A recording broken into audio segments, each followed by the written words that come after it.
हमारे समाज में कुछ लोग बहुत ही धर्मपरायण होते हैं, बड़े ही पुण्यात्मा, बड़े ही धार्मिक और बड़े ही नैतिक। लेकिन कभी कभी उनके कदम जरा फिसल जाते हैं और जब ऐसे कट्टर धार्मिक व्यक्तियों की सच्चाई उजागर होती है तो ही व्यंग्य जन्म लेता है।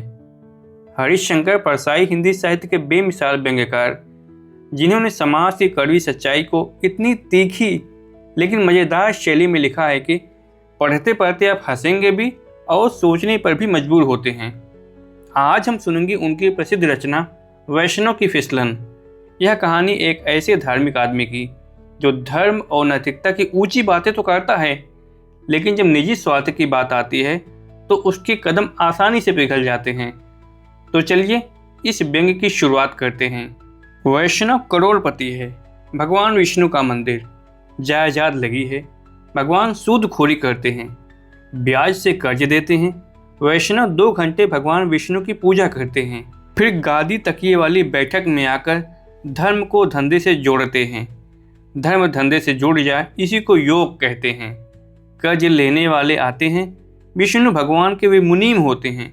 कर्ज लेने वाले से दस्तावेज लिखवाते हैं, दस्तावेज लिख दी।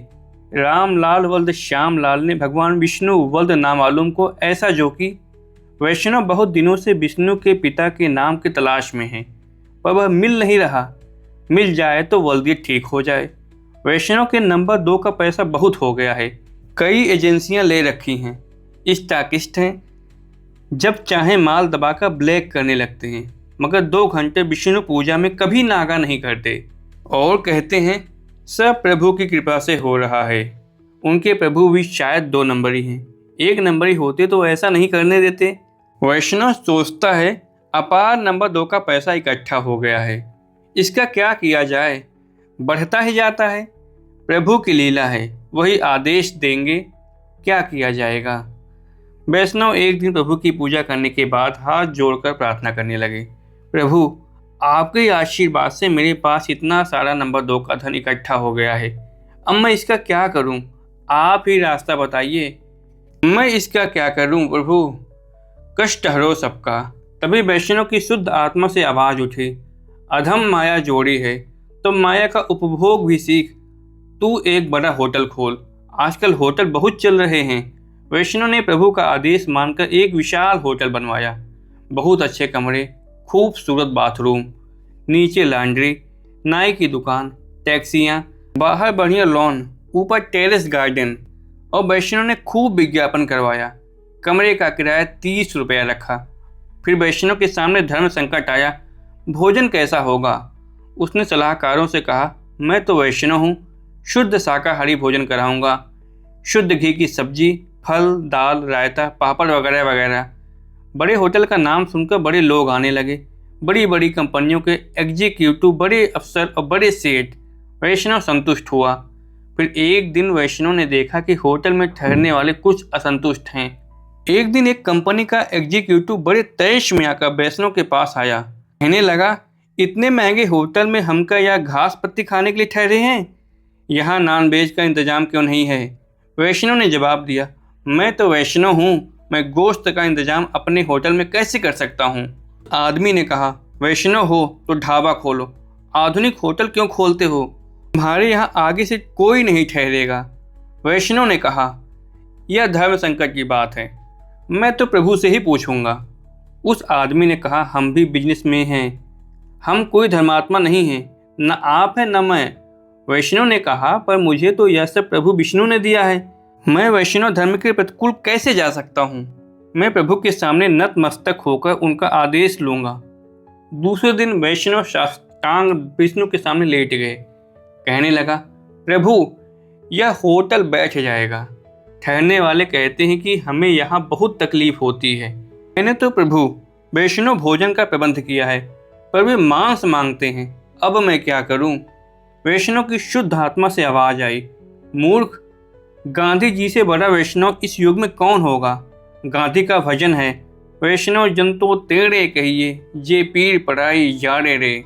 तू इन होटल में रहने वालों की पीर क्यों नहीं जानता, उन्हें इच्छा अनुसार खाना नहीं मिलता, इनकी पीर तू समझ और उस पीर को दूर कर। वैष्णव समझ गया, उसने जल्दी से गोश्त, मुर्गा, मछली का इंतजाम करवा दिया। होटल के ग्राहक बढ़ने लगे, मगर एक दिन फिर वही एग्जीक्यूटिव आया। कहने लगा, हाँ अब ठीक है, मांसाहार अच्छा मिलने लगा, पर एक बात है। वैष्णव ने पूछा, वह क्या? उसने जवाब दिया, गोश्त के पचाने की दवाई भी तो होनी चाहिए। वैष्णव ने कहा, लवण भास के चूड़ का इंतजाम करवा दूं? अधिकारी ने माथा ठोंका, कहने लगा, आप कुछ नहीं समझते, मेरा मतलब शराब। यहाँ एक ठेका खोलिए। वैष्णव सन्न रह गया। शराब यहाँ कैसे पी जाएगी?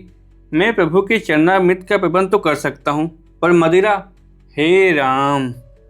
दूसरे दिन वैष्णव ने फिर प्रभु से कहा, प्रभु वे लोग मदिरा मांगते हैं, मैं आपका भक्त मदिरा कैसे पिला सकता हूँ? वैष्णव की पवित्र आत्मा से आवाज आई, मूर्ख, तू क्या होटल बिठाना चाहता है? देवता सोमरस पीते थे, वही सोमरस यह मदिरा है। इसमें तेरा वैष्णव धर्म कहाँ भंग होगा? सामवेद में 63 श्लोक सोमरस अर्थात मदिरा की स्तुति में हैं। तुझे धर्म की समझ है भी या नहीं? वैष्णव समझ गया। उसने होटल में एक बार खोल दिया। अब होटल बड़े ठाठ से चलने लगा। वैष्णव खुश था। फिर एक दिन एक आदमी आया, कहने लगा, अब होटल तो ठीक है, शराब भी है, गोश्त भी है, मगर मरा हुआ गोश्त है, हमें जिंदा गोश्त भी चाहिए। वैष्णव ने पूछा, यह जिंदा गोश्त कैसे होता है? उसने कहा, कैबरे, जिसमें औरत नंगी होकर नाचती है। वैष्णव ने कहा, अरे बाप रे। उस आदमी ने कहा, इसमें अरे बाप रे कहने की क्या बात है, सब बड़े होटलों में चलता है, यह शुरू कर दो तो कमरे का किराया बढ़ा सकते हो। वैष्णव ने कहा, मैं कट्टर वैष्णव हूँ, मैं प्रभु से पूछूंगा। दूसरे दिन फिर वैष्णव प्रभु के चरणों में था। कहने लगा, प्रभु वे लोग कहते हैं कि होटल में नाच भी होना चाहिए, आधा नंगा या पूरा नंगा। वैष्णव की शुद्ध आत्मा से आवाज आई, मूर्ख, कृष्ण अवतार में मैंने गोपियों को नचाया था, चीर हरण तक किया था, तुझे क्या संकोच है? प्रभु की आज्ञा से वैष्णव ने कैबरे भी चालू कर दिया। अब कमरे भरे हुए थे, शराब, गोश्त, कैबरे। वैष्णव बहुत खुश था। प्रभु की कृपा से होटल हरा भरा था। कुछ दिन बाद एक ग्राहक ने बेरा से कहा, इधर कुछ और भी मिलता है? बेरा ने पूछा, और क्या साहब? ग्राहक ने कहा, अरे यही मन बदलाने की कुछ कोई ऊंची किस्म का माल मिले तो लाओ। बेरा ने कहा, नहीं साहब, इस होटल में यह सब नहीं चलता। ग्राहक वैष्णव के पास गया, बोला, इस होटल में कौन ठहरेगा? इधर रात को मन बहलाने का कोई इंतजाम ही नहीं है। वैष्णव ने कहा, कैबरे तो हैं साहब। ग्राहक ने कहा, कैबरे तो दूर का होता है, बिल्कुल पास का चाहिए, गर्म माल कमरे में। वैष्णव फिर धर्म संकट में पड़ गया। दूसरे दिन वैष्णव प्रभु की सेवा में गया, प्रार्थना की, कृपा निधान।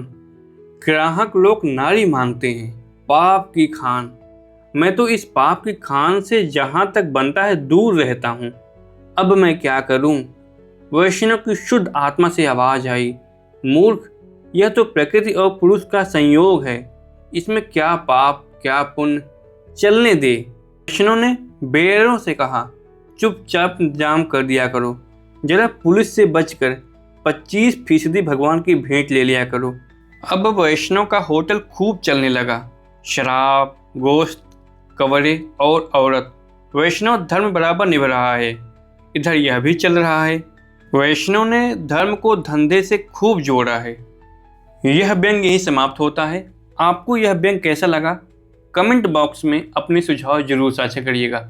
हमारे साथ ऐसी सफ़र में बने रहने के लिए चैनल को सब्सक्राइब करिएगा, वीडियो को लाइक करिएगा। जय हिंद।